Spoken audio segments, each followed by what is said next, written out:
আজকের রান্নাটা আমার শাশুড়ি মা খুব যত্ন করে করেছে। ওনার ঠিক সেই আদিকালের নিয়ম অনুযায়ী। তো দেখাতে চলে আসলাম। আসসালামু আলাইকুম এভরিওয়ান, সবাই কেমন আছেন? আলহামদুলিল্লাহ, আমিও ভালো আছি। তো সকালে ঘুম থেকে উঠেই দেখি শাশুড়ি মা কি এগুলো নিয়ে আসছে। দেখুন, চিনতে পারেন কি না, কার কার আঞ্চলিক ভাষা এগুলোকে কি বলে প্লিজ জানাবেন। তো আমরা আঞ্চলিক ভাষা এগুলোকে কচু ছড়া বলি। তো দেখুন, এখানে এগুলোর খোসা ছাড়িয়ে নেওয়া হয়েছে। তো আমার ভিডিও সবার ভালো লাগবে এমন কোনো কথা না, কেউর ভালো লাগতেও পারে আবার নাও।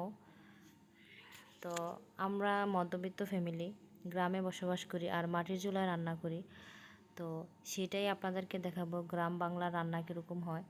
তো আমার শাশুড়ি আজকে ওনার আগে যেভাবে রান্না করতেন, উনি তো আগের যুগের মানুষ, এইভাবেই রান্নাটা করবে। তো দেখুন, এগুলো